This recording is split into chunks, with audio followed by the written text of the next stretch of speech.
Today we will do the reactions at the sp3 hybridized carbon. sp3 hybridized carbon atom जब कभी भी halide ion के साथ attached होते हैं तो वो कौन से रिएक्शंस अंडरगो करते हैं. यहाँ पर हमने एक हेडिंग दी है, substitution reactions of the alkyl lights. Alkyl lights के सब्स्टिट्यूशन रिएक्शंस. तो एल्काइल हलाइड्स में एक एल्काइल ग्रुप, ये एल्काइल ग्रुप एक हैलाइड आयन के साथ अटैच्ड होता है और इसका रिएक्शन जब कभी भी हम किसी नेगेटिवली चार्ज स्पीशी के साथ करते हैं, नेगेटिवली चार्ज स्पीशी को हम न्यूक्लियोफाइल भी कहते हैं या वो बेस भी हो सकता है. It can be a nucleophile और it can be a base. तो दो तरह के रिएक्शंस जनरली होते हैं. एक होते हैं substitution reaction, second one are the elimination reaction. और यहाँ पर लिविंग ग्रुप जो होता है वो एक हैलाइड आयन होता है जो कि एक इलेक्ट्रोनेगेटिव एटम या ग्रुप हो सकता है. और ये वाला कार्बन एटम जिसके साथ हैलाइड आयन अटैच्ड है दैट इज़ sp3 हाइब्रिडाइज्ड. अब जो फर्स्ट रिएक्शन हम करेंगे दैट इज़ सब्स्टिट्यूशन रिएक्शन. उसमें ये जो न्यूक्लियोफाइल है, जो अटैकिंग रिएजेंट है, वो इस हैलाइड आयन को रिप्लेस कर देता है. और हमारे पास एक सब्स्टिट्यूटेड प्रोडक्ट मिल जाता है और हैलाइड आयन निकल जाता है. लेकिन जो सेकेंड टाइप के रिएक्शंस हैं वो है एलिमिनेशन रिएक्शन, जहाँ पर एलिमिनेशन हो जाएगा X के साथ साथ इस कार्बन एटम से X निकलेगा और सेकेंड कार्बन एटम से H निकलेगा. तो हमारे पास एलिमिनेशन हुई है H की इस कार्बन एटम से और X की इस कार्बन एटम से. एलिमिनेशन मतलब रिमूवल हो गया और हमारे पास एलिमिनेशन प्रोडक्ट में एल्कीन मिल जाती है. और इसमें भी हमारा प्रोडक्ट बनता है एलिमिनेटेड प्रोडक्ट. अब ये जो हलाइड है, जैसा कि हम जानते हैं, they are fluoride ion, chloride ion, bromide ion और iodide ion. These are the very good living groups. Now क्यों हम न्यूक्लियोफिलिक सब्स्टिट्यूशन रिएक्शंस की बात कर रहे हैं, तो हम थोड़े से रिएक्टिविटी कंसिड्रेशंस को देखेंगे कि क्यों ये रिएक्शन होता है न्यूक्लियोफिलिक सब्स्टिट्यूशन रिएक्शन.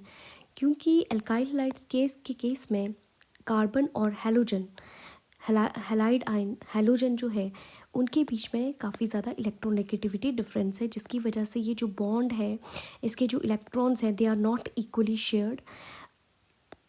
हैलोजन ज़्यादा इलेक्ट्रोनेगेटिव होने की वजह से जो शेयर्ड पेयर ऑफ इलेक्ट्रॉन्स हैं उनको अपनी तरफ को अट्रैक्ट करके रखता है, जिसकी वजह से हैलोजन के ऊपर पार्शियल नेगेटिव चार्ज आ जाता है और कार्बन के ऊपर पार्शियल पॉजिटिव चार्ज आ जाता है. अब due to polar nature of this bond, ये वाला जो बॉन्ड है अब ये पोलर नेचर का हो चुका है.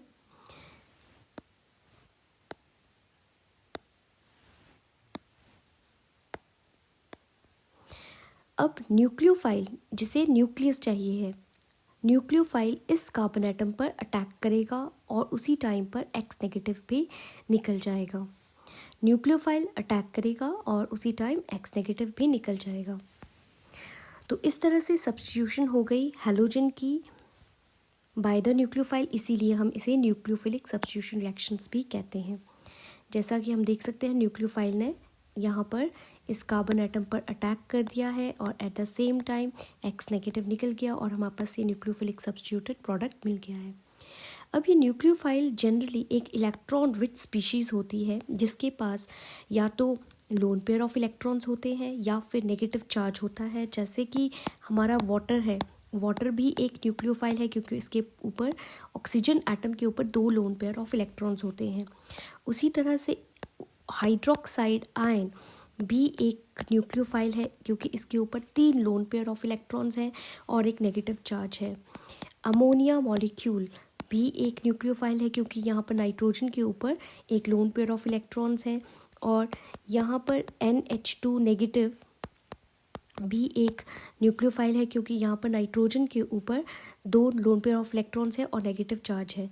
इस तरह से कोई भी स्पीशी जिसके ऊपर नेगेटिव चार्ज हो वो न्यूक्लियोफाइल की तरह एक्ट कर सकती है. अब कोई भी स्पीशीज जिसके ऊपर नेगेटिव चार्ज है वो उसको अट्रैक्शन रहती है पॉजिटिव सेंटर के लिए, उसको डेफिशिएंसी चाहिए है इलेक्ट्रॉन्स की, मतलब पॉजिटिव न्यूक्लियस चाहिए है। तो electron rich species having the lone pair of electrons on